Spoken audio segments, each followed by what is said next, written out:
ഇന്ന് നമുക്ക് എളുപ്പത്തിൽ ഒരു മഷ്റൂം റോസ്റ്റ് ഉണ്ടാക്കിയാലോ. അതിന് വേണ്ടിയിട്ട് ഞാനിവിടെ ബട്ടൺ മഷ്റൂംസ് ആണ് എടുത്തേക്കുന്നത്. അപ്പോൾ ഈ മഷ്റൂം ക്ലീൻ ചെയ്യാനായിട്ട് ഞാൻ ഇതിൻ്റെ തൊണ്ട് ആദ്യം ഇങ്ങനെ പീൽ ചെയ്ത് കളയും.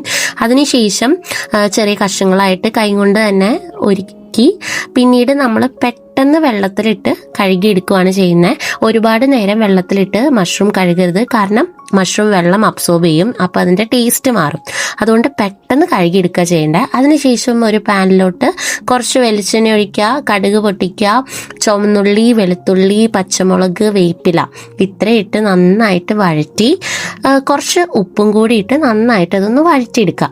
അതിനുശേഷം മസാലയായിട്ട് ഒരു 1/4 ടീസ്പൂൺ മഞ്ഞൾപ്പൊടിയും ചില്ലി ഫ്ലേക്സ് ആണ് ഇതിന് മെയിനായിട്ട് ഞാൻ ഉപയോഗിച്ചിരിക്കുന്ന. ചില്ലി ഫ്ലേക്സ് ഒരു ടീസ്പൂൺ, 1.5 ടീസ്പൂൺ ചില്ലി ഫ്ലേക്സും അതേപോലെ നിങ്ങൾക്ക് ആവശ്യമുണ്ടെങ്കിൽ മാത്രം കുറച്ച് മുളക് പൊടിയും കൂടി ഞാൻ ആഡ് ചെയ്യുന്നുണ്ട്. നിങ്ങളുടെ എരിവിനനുസരിച്ച് മാറ്റിക്കോട്ടോ.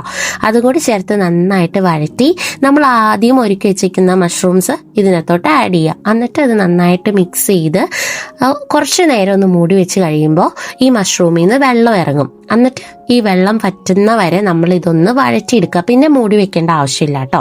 അങ്ങനെ വെള്ളമൊക്കെ പറ്റി ഈ ഒരു പരുവാകുമ്പോഴേക്കും മഷ്റൂം റോസ്റ്റ് ഇവിടെ റെഡി ആയിട്ടുണ്ട്. വളരെ ഈസി ആയിട്ട് ഉണ്ടാക്കാൻ പറ്റുന്നതാണ്, അതേപോലെ ഹെൽത്തിയുമാണ്, ടേസ്റ്റിയുമാണ്. അപ്പം എന്തായാലും നിങ്ങളിത് ട്രൈ ചെയ്യണം, പെട്ടെന്ന് ഉണ്ടാക്കാം. നിങ്ങൾക്ക് ഈ വീഡിയോ ഇഷ്ടപ്പെട്ടെന്ന് കരുതുന്നു. ഇഷ്ടപ്പെട്ടെങ്കിൽ ലൈക്കും ഷെയറും സബ്സ്ക്രൈബും ചെയ്തേക്കുന്നേ.